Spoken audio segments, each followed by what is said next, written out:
তো পেশার দিশা এই চ্যানেলে আবারও একটা নতুন ভিডিওতে সুপ্রিয় দর্শক বন্ধু তথা কর্মপ্রার্থী আপনারা যারা রয়েছেন আপনাদেরকে স্বাগত জানাই। তো এই চ্যানেলে মূলত জব রিক্রুটমেন্ট, কেরিয়ার এবং অনলাইন প্রসেসে কীভাবে আবেদন করতে হয় সরাসরি আমি দেখানোর চেষ্টা করি। তো ঠিক আজকেও একটা নতুন প্রতিবেদন এনেছি যেখানে বলা হচ্ছে 2424টি শূন্য পদে রেলওয়েতে শিক্ষানবিশ অর্থাৎ অ্যাপ্রেন্টিস পদে কিন্তু নিয়োগ করতে চলেছে। শুধুমাত্র মাধ্যমিক পাস প্রার্থী যারা তারাই আবেদন করতে পারবে। তো এরকম একটা প্রতিবেদন নিয়ে আজকে আমি আলোচনা করব। যদি ভিডিওটি ভালো লাগে এবং কাজে লাগে তাহলে অবশ্যই লাইক, শেয়ার এবং কমেন্ট করা যেতে পারে। এবং চ্যানেলে যদি সাবস্ক্রাইব না থাকে তাহলে এরকম নিত্য নতুন লাইভ আপডেট দেখার জন্য অবশ্যই চ্যানেলটি সাবস্ক্রাইব করে রাখা যেতে পারে। তো চলুন, কি বলা হচ্ছে রেলওয়ে রিক্রুটমেন্ট সেল RRC এর সেন্ট্রাল রেলওয়ের পক্ষ থেকে শিক্ষানবিশ বা অ্যাপ্রেন্টিস পদে কিন্তু নিয়োগ করা হচ্ছে। শূন্য পদের সংখ্যা, ভ্যাকেন্সি হচ্ছে এখানে মোট 2424টি শূন্য পদের কথা বলা হয়েছে, যেটা প্রার্থীদের জন্য বেশ ভালো খবর একটা। অবশ্যই শিক্ষাগত যোগ্যতা বলা হচ্ছে রেলওয়ে রিক্রুটমেন্ট সেল এর অফিসিয়াল বিজ্ঞপ্তি বা যে নোটিফিকেশান সেটা আমি ডাউনলোড করা অবশ্যই এখানে দেখাবো, কারণ আমরা ওয়েবসাইটে রয়েছি এবং অ্যাপ্লাই করাও আমি সরাসরি দেখাবো। তো সেই বিজ্ঞপ্তি আমি ডাউনলোড করে আপনারা যখন দেখে নেবেন সেখানে বলা হচ্ছে যে সেখানে মাধ্যমিকে 50% সহ পাস করে এবং যে কোনো ITI ন্যাশনাল ট্রেড সার্টিফিকেট থাকবে তারাই একমাত্র অ্যাপ্লাই করতে পারবে এই পদের জন্য। বয়স সীমা বলা হচ্ছে 15/7/2024 তারিখ অনুসারে কমপক্ষে 15 থেকে 24 বছর বয়স হতে হবে।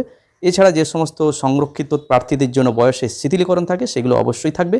তার জন্য অফিসিয়াল ওয়েবসাইটের যে নোটিফিকেশান সেটাকে কিন্তু দেখে নিতে হবে।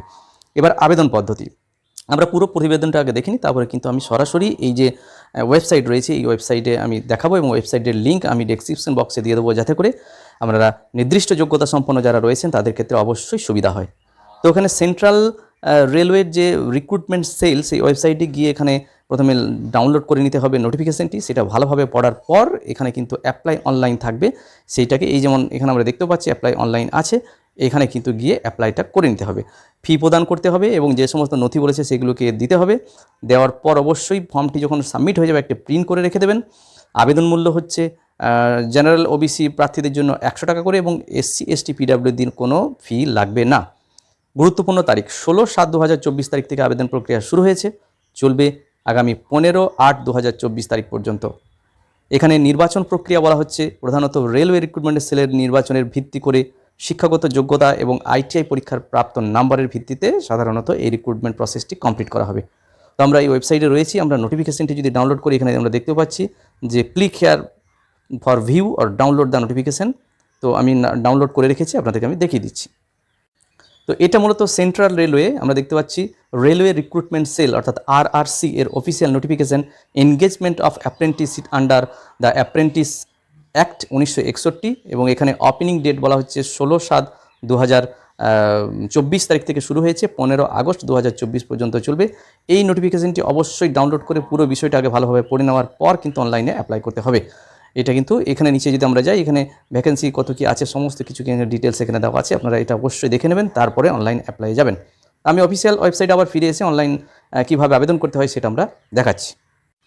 তো অফিসিয়াল ওয়েবসাইটে আমরা ফিরে এসেছি, সেখানে লেখা আছে online application for engagement of apprentice under the apprentice act 1961 for the year 2024-25।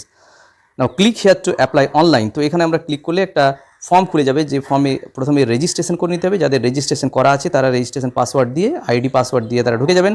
যাদের ক্ষেত্রে রেজিস্ট্রেশন করা নেই ক্লিক হেয়ার টু রেজিস্টার অপশনে গেলে মানে প্রথমবারের জন্য অবশ্যই রেজিস্ট্রেশন করে নিতে হবে। এখানে সেই ফর্মটি খুলে গেছে, এখানে যে সমস্ত ডকুমেন্টগুলো লাগছে সমস্ত কিছু ফিল আপ করার পর কিন্তু আপনার রেজিস্ট্রেশন প্রসেস কমপ্লিট হবে। তারপর পরপর যে স্টেপগুলো আছে এগিয়ে গেলেই কিন্তু ফর্ম ফিল আপটি সম্পন্ন হয়ে যাবে এবং এটার অবশ্যই একবার প্রিন্ট করে রেখে দেবেন, যাতে করে এটা ভবিষ্যতে কিন্তু কাজে লাগতে পারে। তো আমি পুরো প্রসেসটা দেখানোর চেষ্টা করলাম পেশার দিশা এই চ্যানেলের মাধ্যমে। চ্যানেলটি অবশ্যই সাবস্ক্রাইব করে রাখবেন এবং অন্যদেরকেও সাবস্ক্রাইব করে রাখতে বলবেন, যাতে করে নিত্য নতুন এরকম ধরনের অনলাইন লাইভ আপডেট আপনাদের সঙ্গে শেয়ার করা যায়। ভিডিওটি সকলকে দেখার জন্য ধন্যবাদ। সবাই ভালো থাকুন, সুস্থ থাকুন।